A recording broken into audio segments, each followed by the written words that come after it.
Êxodo 20, do capítulo 20, versículo 1 ao 16, assim diz a palavra do Senhor. Então, o Senhor deu ao povo todas estas palavras. Eu sou o Senhor, seu Deus, que o libertou da terra do Egito, onde você era escravo. Não tenho outros deuses além de mim. Não faça para si espécie alguma de ídolo ou imagem de qualquer coisa, no céu, na terra ou no mar. Não se curve diante deles, nem os adore. Pois eu, o Senhor, seu Deus, sou um Deus zeloso. Trago as consequências do pecado dos pais sobre os filhos até a 3ª e 4ª geração dos que me rejeitam, mas demonstro amor por até 1000 gerações dos que me amam e obedecem aos meus mandamentos. Não use o nome do Senhor, seu Deus, de forma indevida. O Senhor não deixará impune quem usar o nome dele de forma indevida. Lembre-se de guardar o sábado, fazendo dele um dia santo. Você tem 6 dias na semana para fazer os trabalhos habituais, mas o 7º dia é o Shabá do Senhor, seu Deus. Nesse dia ninguém em sua casa fará trabalho algum, nem você, nem seus filhos e filhas, nem seus servos e servas, nem seus animais, nem os estrangeiros que vivem entre vocês. O Senhor fez os céus e a terra, o mar e tudo que neles há, em 6 dias. No 7º dia, porém, descansou. Por isso, o Senhor abençoou o sábado e fez dele um dia santo. Honre seu pai e sua mãe. Assim você terá vida longa e plena na terra que o Senhor, seu Deus, lhe dá. Não mate, não cometa adultério, não roube e não dê falso testemunho contra o seu próximo. Vamos orar mais uma vez. Ó Deus, te agradecemos pela tua palavra, o nosso acesso a ela. E que o Senhor ministre no coração de cada um aqui, Senhor, com a tua verdade, com a profundidade do teu poder, da tua palavra, com o poder do teu Espírito, Pai, nos dá uma porção daquilo que tu tens a cada um aqui, que a gente possa compreender o que tu estás querendo moldar em nossa vida, para que a gente diminua e Cristo apareça mais em nós. Sermos moldados no teu caráter, na tua imagem, na tua palavra. Abençoa esse tempo, cativa a nossa atenção, em nome de Jesus. Amém. Não dê falso testemunho contra o seu próximo. 9ª palavra de vida.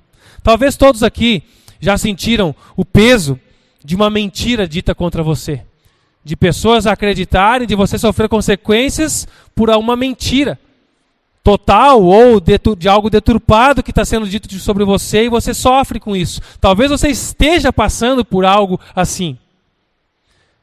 Todos nós também, honestamente, já ferimos alguém com as nossas palavras. Palavras que não eram inteiras verdades ou nada verdades. Deus sabe que nada destrói mais uma comunidade do que relacionamentos mais rápido do que falsos testemunhos.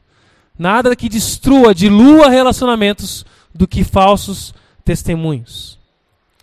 A palavra de vida que Deus está nos entregando aqui, entrega essas 10 maiores, os 10 mandamentos mais conhecidos, elas têm como objetivo promover vida saudável e boa para um povo que confia no Senhor, que foi liberto pelo Senhor.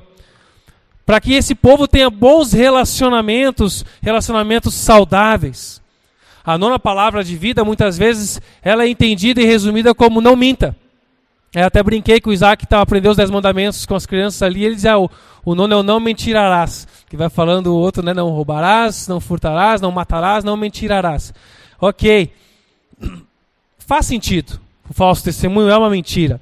A mentira, ela é tratada na Bíblia em suas muitas formas, e nós podemos mentir sobre o que nós fazemos para tentar nos proteger, por medo, por temor às pessoas, para tirar vantagem de alguma circunstância, de alguma situação.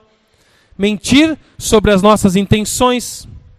Mas a 9ª palavra de vida, em particular, ela está tratando de um tipo de mentira. O de dar falso testemunho sobre alguém. Uma mentira que tem uma natureza ligada ao relacionamento social, ao convívio. Mentir sobre outra pessoa afeta diretamente a saúde da comunidade, o convívio.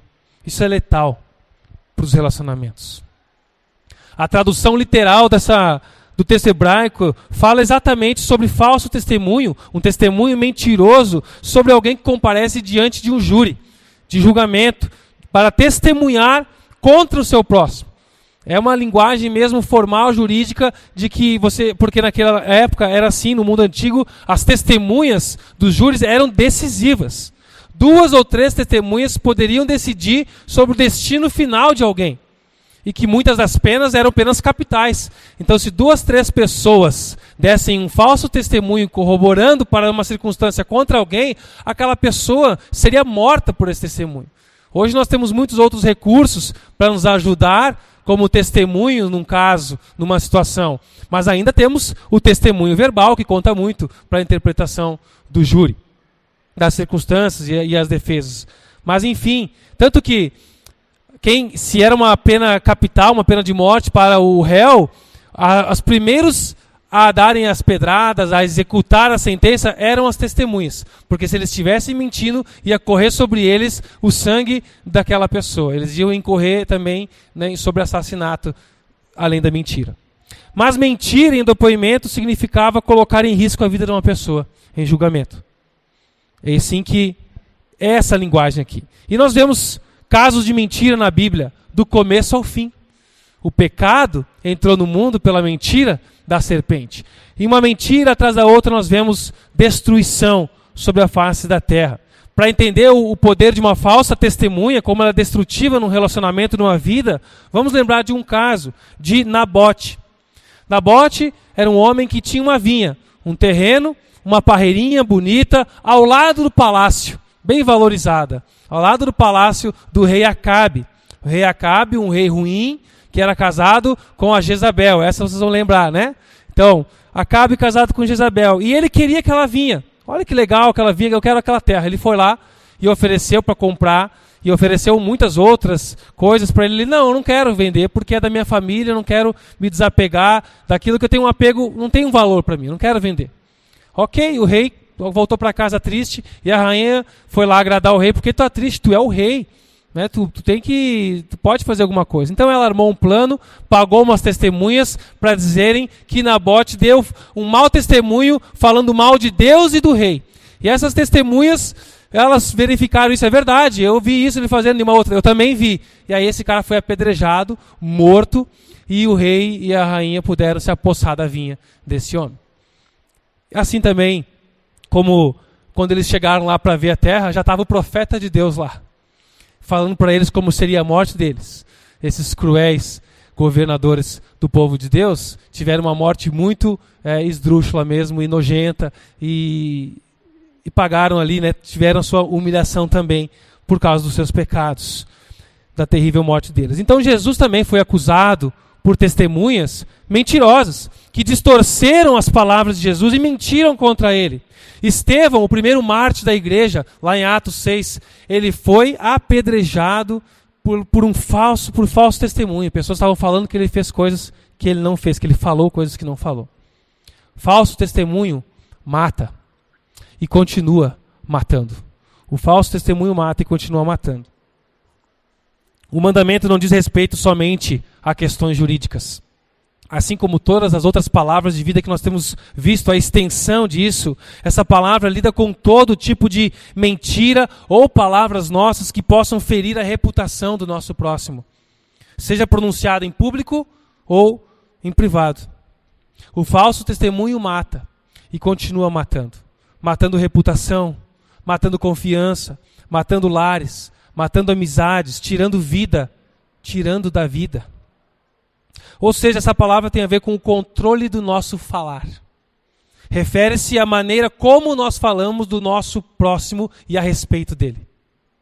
Como nós damos falso testemunho. E eu queria usar aqui uma estrutura muito interessante da Jennifer Wilkin, que ela apresenta 4 maneiras pelas quais nós damos falsos testemunhos. São hábitos e discurso que nós temos que prejudicam o nosso próximo e os relacionamentos na comunidade, da fé, na família da fé.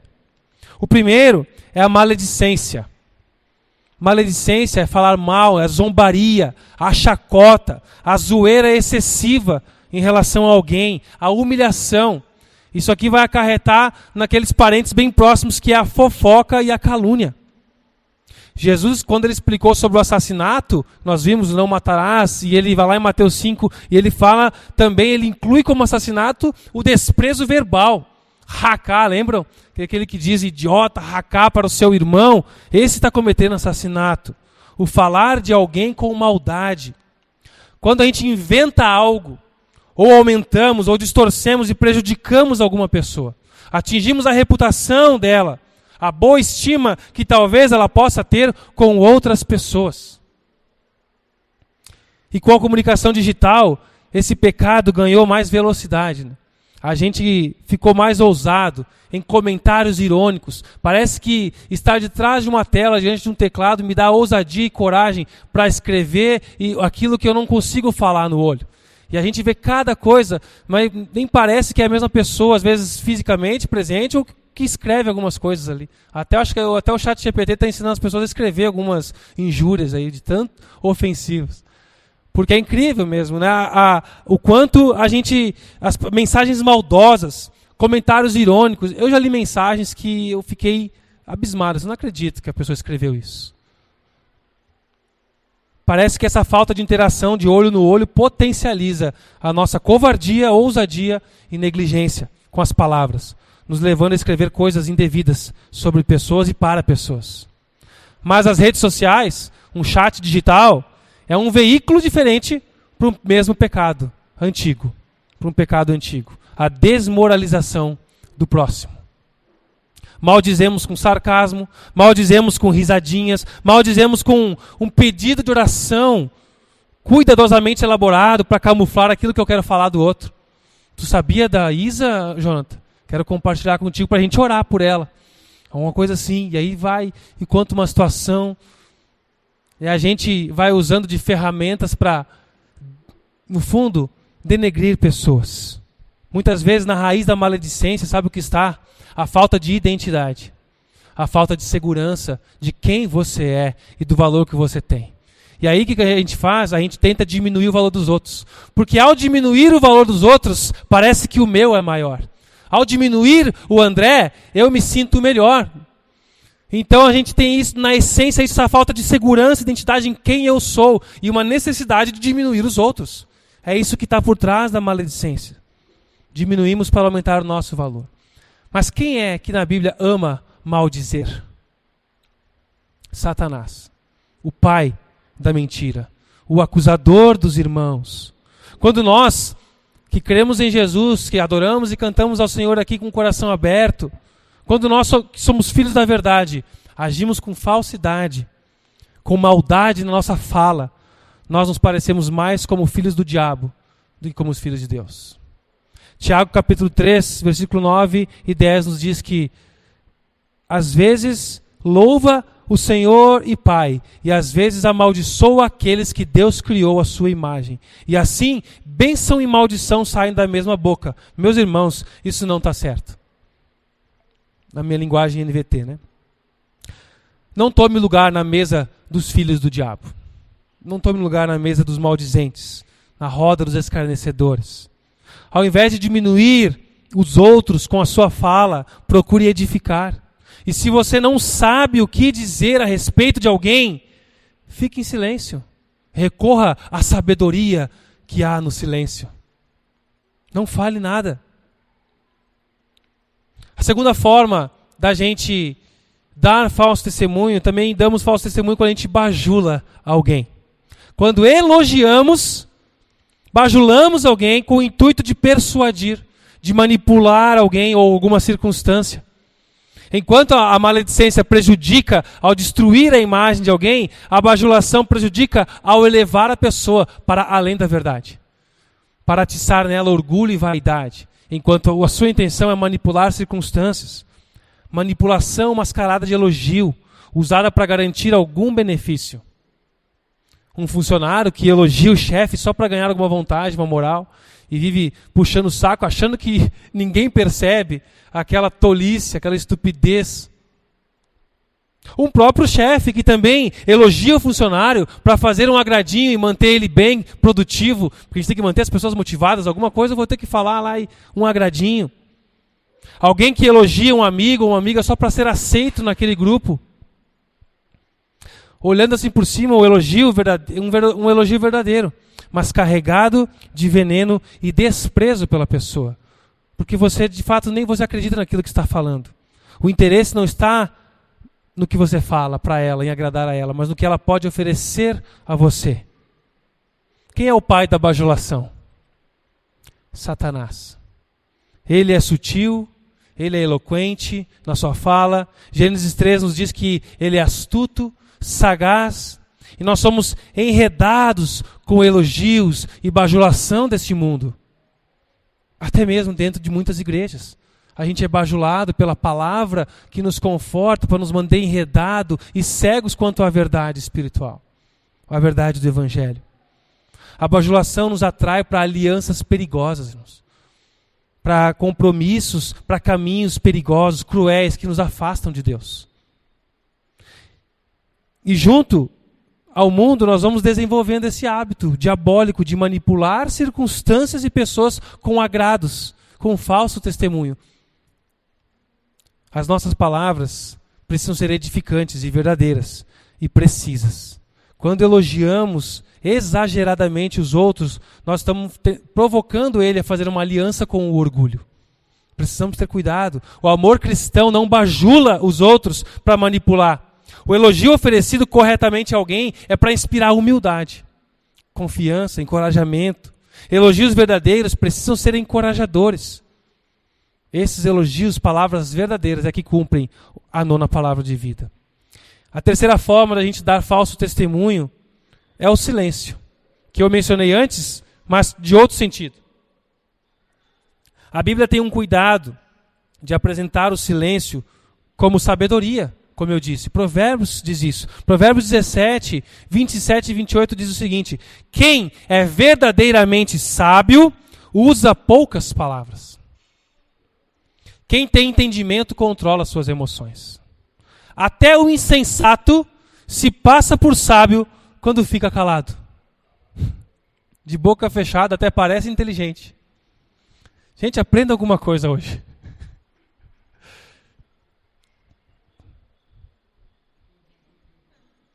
Tá bom. Você vai parecer mais inteligente do que algum comentário. Provérbios 10, 19 diz: quem fala demais acaba pecando. Quem é prudente fica de boca fechada. Mas muitas vezes nós negligenciamos e seguramos as nossas línguas quando nós deveríamos falar. Quando nós deveríamos falar. Porque Eclesiastes, capítulo 13, versículo 7, sabedoria de Salomão, também vai dizer que há tempo de falar, há tempo de calar e há tempo de falar também. A Bíblia valoriza o silêncio do sábio, mas denuncia o silêncio que consente com a injustiça, que consente com a maledicência. O silêncio. A Bíblia valoriza o silêncio sábio, mas não esse silêncio de quando o nome bom de alguém está sendo depreciado, jogado na lama, e você sabe que não é bem assim. O silêncio dos amigos pode ser mais cruel que as palavras dos inimigos. Lembra o silêncio de Pedro no pátio, lá na casa do sumo sacerdote? Mostra que nem sempre que a gente fica calado é por sabedoria, mas por medo de consequências, por medo de ser associado àquela pessoa. Nós transgredimos a 9ª palavra de vida até quando não falamos. Ao querer manter a nossa paz, ao querer nos defender, quando algo ofensivo é dito sobre alguém e nós ficamos quietos, dando o nosso consentimento com o silêncio, ocultando aquilo que nós sabemos que não é verdadeiro. Porque se nós não sabemos, a gente pode falar: eu não sei de tudo isso.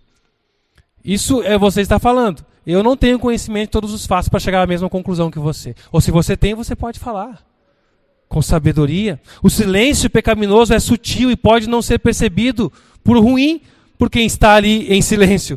Mas Deus sabe o porquê que nós estamos calados, ou porquê nós estamos falando. Tiago capítulo 4, o versículo 17 nos lembra: lembrem-se que é pecado saber o que devem fazer e não fazê-lo. Isso se aplica também ao falar. Haverá momentos em que nós não teremos certeza se devemos falar. Será que eu tenho que falar? Será que esse é o melhor momento para falar? Será que essa circunstância é própria? Mas quando nós sabemos, quando nós temos segurança de que eu preciso falar, que as palavras são necessárias, e ainda assim ficamos calados, nos tornamos culpados de consentir com um falso testemunho. Isso acontece demais, irmãos. Infelizmente. Quem é que trama o mal em silêncio? O inimigo de Deus. O opositor à vontade de Deus. É o diabo que gosta do silêncio de quem sabe o que deve falar e não fala. Por isso, quando você ouvir falso testemunho, ou um testemunho distorcido, exagerado sobre alguém, sobre o teu próximo, nós devemos dar o testemunho verdadeiro em seu favor. Com sabedoria, com respeito, com postura. Não é bem por aí. Não é essa a totalidade dos casos. Você pode estar se equivocando e montando um traço, um rótulo da pessoa que não é todo assim. Outra maneira a qual nós damos falso testemunho é uma atribuição indevida. Lembra que o roubo que nós vimos, o furto, é uma apropriação indevida. Agora, o falso testemunho também é uma atribuição indevida. Atribuir a alguém algo que não é verdade. Seja por inteiro ou em partes. Isso acontece de várias maneiras. Eu quero citar algumas aqui como exemplo. Uma é quando nós estamos enganados sobre a circunstância. Quando nós estamos mal informados sobre alguém. Ou enganados mesmo, e com sinceridade. Pensar que estamos afirmando fatos verdadeiros sem a intenção de enganar alguém, mas porque nós não conhecemos todos os fatos. E nós saímos afirmando coisas. Estamos equivocados. E esse equívoco está prejudicando alguém. Precisamos ter muito cuidado com as nossas perspectivas, com narrativas sobre os acontecimentos. Afinal, é um ponto de vista, é uma perspectiva de um ponto. Você não pode chegar a conclusões com 1, 2, 3 movimentos, com um comentário de alguém, com algo que você viu sob uma ótica da câmera. Se você se precipitar em tirar conclusões, formar opinião a respeito das pessoas ou de uma situação, e ainda levar isso adiante, seja no coração ou seja na língua, você estará dando um falso testemunho. Provérbios 18, versículo 7 nos diz que nós devemos ouvir os dois lados. O primeiro a expor a sua causa parece ter razão, até que o outro se apresente e o questione. Pois é. Quando você chega, realmente alguém vem e faz um rótulo da pessoa. Aí você, é verdade, é verdade. Aí chega alguém e fala, não, mas aconteceu isso. Poxa, não tinha olhado por esse lado. É verdade também. E aí? Não se precipite. Antes de chegar a uma conclusão, nós temos que ouvir com mais disposição outras pessoas, outras circunstâncias, fazer mais perguntas. Nós damos falso testemunho quando atribuímos indevidamente ao nosso próximo, também quando nós falamos exageradamente. Alguns de nós somos exageradores, compulsivos. Isso parece uma coisa insignificante, mas não é, irmãos. Você acha que você é sempre o que mais sofre, você é o que mais trabalha, você é o que sempre foi pior. Se chega alguém comentando sobre a sua dor, você já vai contando um caso que você sofreu mais ainda, e você sempre está exagerando na sua fala. Alguém conta como o meu pai foi muito ruim, mas e o meu então? Tu não conheceu o meu pai, o avô do meu pai, e você sempre é o pior. A minha igreja está ruim, mas a minha é pior. E aí você começa a se apropriar de advérbios, de totalidade. Não, porque lá na minha igreja não tem ninguém que preste. Todo mundo está chateado. Está todo mundo esgotado. Ninguém mais aguenta o pastor. E você usa com frequência nos seus discursos esses advérbios quantificadores no extremo. Todo mundo, sempre, ninguém, nunca mais, sempre. Peraí, quando você começa a ouvir isso no discurso de uma pessoa, você já... Sério, sempre, todo mundo, ninguém, todas as vezes. Porque exagerando. Como se nós fôssemos conhecedores de tudo e juízes de tudo. Será que nós somos confiáveis para descrever com precisão as coisas assim? A gente não consegue nem descrever os detalhes da nossa vida com tanta precisão, quanto mais da vida alheia. Devemos ter muita cautela nos nossos comentários. Sejamos prudentes no uso das palavras.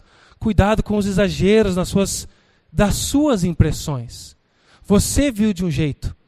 Talvez não foi tanto assim. Converse com outra pessoa. Calma. Conversa com a pessoa a qual você está julgando. Nós erramos quando atribuímos indevidamente, quando presumimos algo. Presumimos algo com base em 2, 3 movimentos da pessoa e você já está tirando conclusões. Fulana não falou comigo porque está com raiva de mim. Eu tenho certeza. Ela passou por mim e não me olhou. A forma como ela escreveu aquele e-mail, carregado de ódio, olha só. Você não sabe como é que a pessoa estava no momento que escreveu aquilo, o que estava acontecendo. Eu estou fazendo o peso para outra balança. Porque a gente consegue ter noção de algumas coisas, obviamente. Mas às vezes a gente fica com só esse lado aqui. E vamos tirando conclusões e a gente vai presumindo coisas sem conversar, sem entender se de fato é isso. E a presunção, meus irmãos, é a mãe da confusão. Presunção é a mãe da confusão. Você cria uma hipótese. Então ela deve ter sido aquela situação. E foi por causa disso. E ela já deve ter falado para o fulano. Por isso que aquele dia ele não me respondeu a mensagem. E você já cria toda uma teoria das coisas sem nem averiguar. Isso é o que mais acontece. E você comunica isso para outras pessoas como se fossem verdades. O fulano não vai com a minha cara, ele não gosta de mim. Você já falou com ele, já conversou com ele? Ele te disse isso? Não, ele não disse. Mas o jeito que ele me cumprimenta, o jeito que ele fala comigo, é diferente do que ele faz com outras pessoas. Você já não se perguntou se não é por causa da sua postura em relação a ele? A gente sai julgando, fazendo a nossa presunção de que a gente já entendeu, já definiu. Então você vai dar um testemunho a respeito de alguém, com base naquilo que você acha, você não foi verificar se é verdadeiro, se é isso mesmo. E você sofre com as suas presunções. Você sofre, você fica aqui ansioso, angustiado, e faz 5 planos, o plano A, o plano B, para resolver uma coisa que talvez nem seja verdade. Nem era isso. Foi uma mensagem errada que você recebeu. Foi um dia que a pessoa chegou aqui mal, brigou em casa, recebeu uma notícia triste, não conseguiu sorrir para você, e você achou que foi contigo. E talvez você não, está tudo bem com você.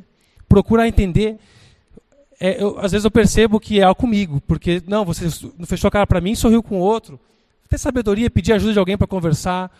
Tem alguma coisa que eu lhe fiz, de alguma maneira que você entendeu. Porque eu tenho a impressão. E eu não quero viver de impressões. Eu quero saber, não, meu irmão, não tenho nada contra você. Então tá bom. Vou ficar com o que você me disse. Não alimente a sua mente e a sua boca com achismos, com a sua sabedoria em ler sinais. Não, porque eu fiz uns cursos aí, eu sei ler os sinais. Eu sei identificar todas as pessoas. Não, seja mais objetivo e claro. Se você está lendo sinais e sinais são sinais que apontam para alguma coisa em comum, a gente tem que verificá-los. Se você está percebendo algo, vá até a pessoa, pergunte, analise, confirme, converse. Se ela mentir sobre o fato, aí é com ela e Deus. Mas a presunção é mãe da confusão. Uma antiga citação cristã diz que, uma vez dito, um boato é como um travesseiro rasgado ao vento, de penas, né? Impossível recuperá-las, todas elas. Então cuidado com que você saia afirmando sobre algo que você acha. Isso pode ter consequências. Filipenses 4:8 nos diz: concentrem-se em tudo que é verdadeiro, tudo que é nobre, tudo que é correto, tudo que é puro, tudo que é amável, tudo que é admirável. Pensem no que é excelente e digno de louvor. Eu sou advertido muito quanto a isso pela minha esposa. Eu acho que está acontecendo tal coisa com a pessoa e eu acho que é por isso. Vai conversar com ela, ver se é. Talvez nem seja isso. E a gente sofre com isso. Um falso testemunho. Eu tenho que cuidar para não passar isso para diante em cima de uma presunção. Erramos quando a gente fala para denegrir. Podemos violar a nona palavra de vida quando a gente fala a verdade, mas de maneira desnecessária, por motivos não apropriados. Quando falamos para enganar os ouvintes, para levá-los a confundir o que aconteceu, deturpando a situação. Pode ser uma brincadeira que aconteceu ali. O Leandro falou uma coisa no momento de brincadeira e eu vou usar aquilo de uma maneira indevida. Olha o que ele disse. De fato ele disse aquilo. Mas não era naquela circunstância. Foi assim que fizeram com Jesus. Usar palavras figuradas de alguém para prejudicar essa pessoa, atribuindo a ela. Diversas são as maneiras. Uma fala para prejudicar a imagem da pessoa, por mais que o fato seja verdadeiro. Você vai contar sobre um adultério, sobre um caso de alguém, vai passar para frente um fato verdadeiro, mas por quê? para denegrir a imagem daquela pessoa? Qual é a sua motivação, a sua intenção em fazer isso? Nós ferimos o nosso próximo quando contamos as suas faltas verdadeiras, quando não há necessidade de divulgá-las. Quando não há necessidade das pessoas que nós estamos falando saberem aquilo. Talvez alguns de vocês pensem, mas se eu passar para frente um fato de que o fulano se passou, ficou bêbado, e o cara sonegou o imposto, e isso de fato aconteceu, eu não estou fofocando, é uma verdade. Eu estou dizendo verdades. Você precisa se perguntar, é necessário espalhar essa informação? Talvez haja necessidade de espalhar informação para proteger outras vítimas. Realmente, para alertar outras pessoas. Cuidado com esse cara, não é a primeira nem a segunda vez. É pilantra, é picareta, sai, é chave de cadeia. Afasta-se disso aí. Às vezes é necessário. Mas por que eu estou fazendo isso? Tem um poeta chamado William Blake, em inglês, que disse: uma verdade dita com má intenção supera todas as mentiras que alguém possa inventar. Quem é o mestre da atribuição indevida? O diabo. Ele é um praticante do roubo da estima das pessoas, do valor, da identidade. Ele gosta quando nós estamos enganados. Ele gosta quando nós estamos exagerando as coisas. Ele gosta quando nós estamos confiando nas nossas habilidades e presumindo coisas, denegrindo outros, inflamando pessoas com opiniões distorcidas, feridas. Porque isso nos caracteriza como discípulos dele. Tudo isso, irmãos, ofende a Deus. Tudo isso ofende ao Senhor. A nossa fala revela o nosso caráter. Há uma ligação entre a minha boca e o meu coração. Mateus capítulo 12, versículo 34 diz isso. Uma árvore é identificada por seus frutos. Se a árvore é boa, os frutos serão bons. Se a árvore é ruim, os frutos serão ruins. Raça de víboras. Como poderiam homens maus como vocês dizerem o que é correto? Pois a boca fala do que o coração está cheio. Não há nada mais contrário a Deus do que um falso testemunho, do que uma mentira. Porque Deus é o Espírito Santo, é chamado o Espírito da verdade. Isso é diretamente, um confronto direto a Deus.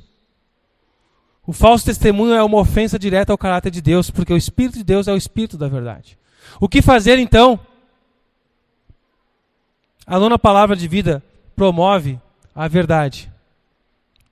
Por isso, o Espírito de Deus, ele promove o Espírito de Deus na comunidade. A nona palavra de vida, ao promover a verdade, está promovendo o Espírito de Deus na comunidade, o Espírito da verdade.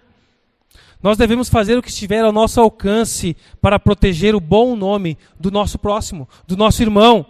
Provérbios 22:1 diz que a boa reputação, ou o bom nome em outras linguagens, vale mais que grandes riquezas, vale mais do que ser estimado. Ser estimado é melhor do que ouro e prata. Olha que interessante.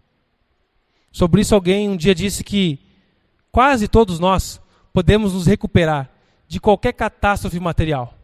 Se você perder tudo que tem, os desastres que nós vimos, várias famílias, e graças a Deus ninguém daqui passou por isso, mas que perderam tudo, nós podemos recuperar e nos recuperar com mais rapidez.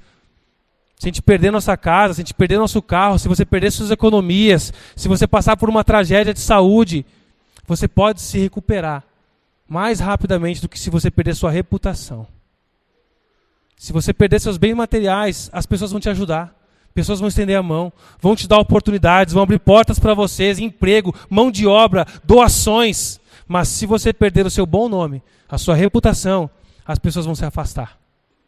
Ninguém quer conviver com pessoas de caráter duvidoso. Demora uma vida inteira para construir um bom nome, mas apenas metade de um dia para perdê-lo. Dito isso sobre a reputação, é importante lembrar que não é você que constrói a sua reputação. Porque se você se preocupa em construir a sua reputação, ela pode ser fingida. Você tem que se preocupar com o seu caráter. O caráter de Cristo. E eu ouvi essa frase quando adolescente. Cuide do teu caráter, que Deus cuida da tua reputação. Aquilo que os outros vão pensar de ti deve ser fruto de quem você é. A tua reputação vai ser fruto do teu caráter. Porque se eu ficar tão preocupado com a minha reputação, eu vou camuflar o meu caráter. E aí a minha reputação vai estar correndo risco. Cuide do teu caráter, que Cristo cuida da tua reputação. Não se preocupe com o que os outros estão pensando e falando, mas com o que Deus está pensando de você. Com o que Deus está pensando quando você faz o que vai fazer ou deixa de fazer o que está fazendo. A reputação que é escrita no céu, com o sangue de Cristo, moldada ao caráter de Cristo, essa ninguém pode apagar, essa ninguém pode manchar, essa nenhum falso testemunho da terra vai denegrir. Ninguém pode perder diante dos homens aquilo que está garantido no céu, meus irmãos. Confie nisso. Então cuida do teu caráter em Cristo, que Cristo vai cuidar da tua reputação. Por isso olhe para Cristo, Ele é o autor da verdade. Deus não é homem para que minta, Números 23 diz isso. O nosso Senhor Jesus é a personificação da verdade. João 14:6, ele diz, eu sou o caminho, a verdade e a vida. Um pouco depois, nesse capítulo, ele vai continuar dizendo que vai deixar o Espírito Santo para nós, que é o Espírito da verdade, João 16:13. Quando Gálatas, capítulo capítulo 3, versículo 23, vai dizer que a lei é como um aio, como um guia, como um condutor. A lei é um tutor que nos leva a Cristo. Por quê? Porque ela nos mostra o quanto nós somos pecadores. Se não houver a lei para mostrar o quanto eu não consigo cumprir a lei, eu vou me achar bom. Então ontem a gente comentou aqui entre os homens, né, sobre nós sermos miseráveis. E a gente estava com essa fala bastante, mas quando a gente fala que a gente é miserável, não é no intuito da gente ficar se fazendo de coitadinho ou diminuir a imagem, não. É do reconhecer que diante da lei santa de Deus, eu sou um miserável que não consigo atingir esse padrão. Ai de mim, na mão de um Deus justo e santo, porque eu não consigo atingir esse padrão. Mas graças a Deus por seu amor em Cristo Jesus, que me dá acesso ao Pai, que me purifica, que me limpa. E por isso eu sou um agraciado, abençoado, amado em Cristo Jesus. O texto que diz, né, Paulo fala, miserável homem que sou, quem me livrará do ferrão da morte? Mas graças a Deus por Jesus Cristo, que morreu por nós quando éramos ainda pecadores. Em Jesus, os nossos enganos, os nossos erros, a nossa hipocrisia, as nossas mentiras, as nossas fofocas, as nossas difamações, as nossas presunções não são mais debitadas em nossa conta. 2 Coríntios 5:21 diz que Deus fez de Cristo, aquele que nunca pecou, a oferta por nosso pecado, para que por meio dele fôssemos declarados justos diante de Deus. Quando nós somos justificados por Deus, recebemos o seu Espírito, o Espírito da verdade. E agora, pelo Espírito da verdade que habita em nós, nós podemos rejeitar o falso testemunho. E em vez disso, como diz Efésios 4:15, e em vez disso, falamos a verdade em amor, tornando-nos em todos os aspectos cada vez mais parecidos com Cristo, que é o cabeça. Os nossos deveres referentes à nossa língua podem ser resumidos com 2 palavras nesse texto aí. Verdadeiro, ser verdadeiro e se expressar em amor. Expressar a verdade em amor. Esse Espírito é o mesmo em mim, em você, que Cristo deixou para os apóstolos, para os discípulos, para toda a sua igreja, meus irmãos. Para nós vivemos como família. Ele é o que nos mantém unidos, nos mantém irmãos, é o que nos faz irmãos, como família, para aquele que crê. Viver na verdade, viver pelo Espírito da verdade, é o que nos mantém unidos. Alguém disse que a verdade é como a argamassa que mantém uma comunidade junta. Por isso que se não houver verdade, se não houver transparência, se não houver sinceridade, não vai ter unidade, não vai ter relacionamento. Se é superficial a conversa, é superficial o relacionamento. Quando não há profundidade na sinceridade das coisas. Para a gente refletir e praticar, não deixe se levar pelo diferente. Muitas vezes alguém pensa diferente da gente. Muitas pessoas pensam diferente de nós. Muitas vezes as pessoas fazem coisas diferentes de nós, de como nós faríamos. E nós acabamos criando subgrupos, divisões, facções. E esse espírito separador cria preconceitos. E o preconceito nos tira a vontade de receber, de acolher, de cuidar das pessoas, de reconhecer o que é bom naquela pessoa que pensa diferente de mim. mas que não são diferentes em outros aspectos, muito menos no espírito da verdade que habita nele. Por isso, não incentive divisões com silêncio indevido, com exageros, nem com verdades malditas. Segundo, não transforme a sua mesa em um tribunal. Faça do tempo da sua casa, da sua mesa, de comunhão. A refeição é sagrada, a mesa é sagrada para o Senhor. A família é um tempo de bênção, de desfrute, não de julgamento. Chame alguém, uma visita, um irmão para sua casa, mas não para fazer um desfile verbal de todo mundo da igreja, de ir falando de um por um, e falando das pessoas, mas para abençoar. Renuncie isso, meu irmão, em nome de Jesus, não deixe o diabo te usar. Preserve a sua casa e a sua mesa como um lugar de graça e luz, não de julgamentos indevidos. Renuncie. Cuide também mais da sua língua. Se preocupe menos com os detalhes da vida alheia. Cuide com o seu caráter e peça a Deus a sabedoria para ser um instrumento de amor e transformação e edificação na vida do irmão. E não de julgamento e difamação. Se eu estou vendo algo que precisa ser tratado na vida do Arthur, então se Deus está me dando essa percepção, é porque Ele quer me usar, de alguma maneira. Então eu preciso pedir sabedoria para como fazer isso. Talvez eu preciso chegar junto com o Edson, que é outra pessoa que já conhece melhor, ou que vai me ajudar a como eu fazer isso. Porque nós somos uma família e precisamos nos ajudar. Não precisamos só evitar quando a gente percebe algo na vida do nosso irmão. Deus nos colocou um na vida do outro para a gente se admoestar uns aos outros, confrontar uns aos outros em verdade e amor, para que sejamos mais parecidos com Cristo. Mas eu preciso de sabedoria para fazer isso. Tenha cuidado. Você é responsável para ajudar a mudar com ações, não com falas. Porque se eu sei algo sobre o Arthur e eu só falar isso para a Daphne, ela só vai ficar com uma impressão ruim do Arthur. E se a gente não fizer nada em relação a isso, eu estou dando um falso testemunho.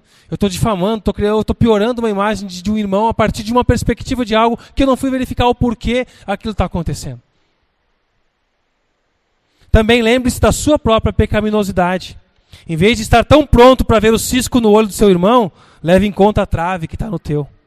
Não se precipite em rotular pessoas por uma atitude sobre a sua perspectiva, que lhe faltam informações. Julgue menos, avalie mais o seu próprio coração antes de atribuir rótulos às intenções dos outros. E evite companhias que alimentam fofoca. Não aceite sentar-se na mesa com quem tem o hábito de usar a língua como instrumento do diabo. Se você já sentou na mesa com a pessoa, ficou constrangido, saiu mal daquela mesa, não vá novamente. Ou se você for novamente isso acontecer, tenha sabedoria. Recuse ouvir, eu não quero falar desse assunto. A gente pode mudar de assunto? A gente pode falar sobre outra coisa? Essa conversa não vai ficar legal. Já foi outra vez. Tenha sabedoria, ousadia no Senhor para confrontar isso. Corrija com mansidão, em verdade e amor. Porque não é agradável. Afaste-se de pessoas assim. Isso não faz bem, nem para quem fala, nem para quem ouve. Salmo 141, 3. E esse deve ser o nosso clamor. Senhor, assume o controle do que eu digo e guarda os meus lábios. Botar esse versículo na nossa testa, né? E andar com um retrovisor aqui. Poucas coisas são tão importantes na nossa vida, irmãos, quanto sermos testemunhas fiéis. As nossas palavras devem ser confiáveis, meus irmãos, em todo momento. A gente não pode ser aquelas pessoas que, quando a gente conta um caso, todo mundo já desconfia. Como as pessoas vão confiar em nós, se nós não conseguimos nem oferecer palavras de vida? Como as pessoas vão confiar em nós se nós não conseguimos transmitir verdade nos fatos, quanto mais as verdades dos fatos mundanos, terrenos, quanto mais das verdades espirituais e invisíveis? Esse cara não fala nem a verdade do que ele leu, quanto mais o que ele acha que vai acontecer no invisível. Quem é ele? Se Deus tivesse feito o nosso nariz crescer, né, a cada mentira, Gepeto fez o Pinóquio assim. Talvez a gente cometesse menos desse pecado por medo das consequências externas. Mas Deus fez algo muito maior do que dar uma consequência visível do nosso pecado. Ele colocou o Espírito Santo dele em nós, para nos moldar de dentro para fora, para que a gente não precise denegrir ninguém. confiar em nós mesmos e confiar em Jesus. Não vivemos pela vergonha, mas pela verdade que liberta. Sempre que nós nos recusamos a maldizer, sempre que nós recusamos a bajular, sempre que nós nos recusamos a nos silenciar ou atribuir indevidamente a alguém, nós estamos vivendo aqui e agora a realidade futura da esperança eterna. Que venha o teu reino, estou preparando o caminho, venha, Senhor, seja feita a tua vontade assim na terra como é feita no céu. É isso, é trazer um pedaço do céu para agora, a gente viver essa realidade aqui, começar a viver. Toda vez que nós escolhemos palavras verdadeiras, encorajadoras, vivificantes acerca dos nossos irmãos, nós estamos convidando o céu a descer à terra, como nós cantamos aqui. E nós tornamos o visível, e agora? Que as nossas palavras mostrem ao mundo que nós pertencemos a Jesus. Jesus que não apenas fala a verdade, mas que é a verdade. Que nos transforma quem somos e como falamos, porque habita em mim. Cristo em mim, o Espírito da verdade em mim. Essa é a esperança da glória deste novo tempo. Efésios 3, 20 e 21, encerrando, nos diz: toda a glória seja a Deus, que por seu grandioso poder que atua em nós, é capaz de realizar infinitamente mais do que poderíamos pedir ou imaginar, em nós e através de nós. A Ele seja a glória na Igreja e em Cristo Jesus, por todas as gerações e para todos sempre. Amém. Senhor, assume o controle do que eu digo, Senhor, e guarda os meus lábios, em nome de Jesus. Amém.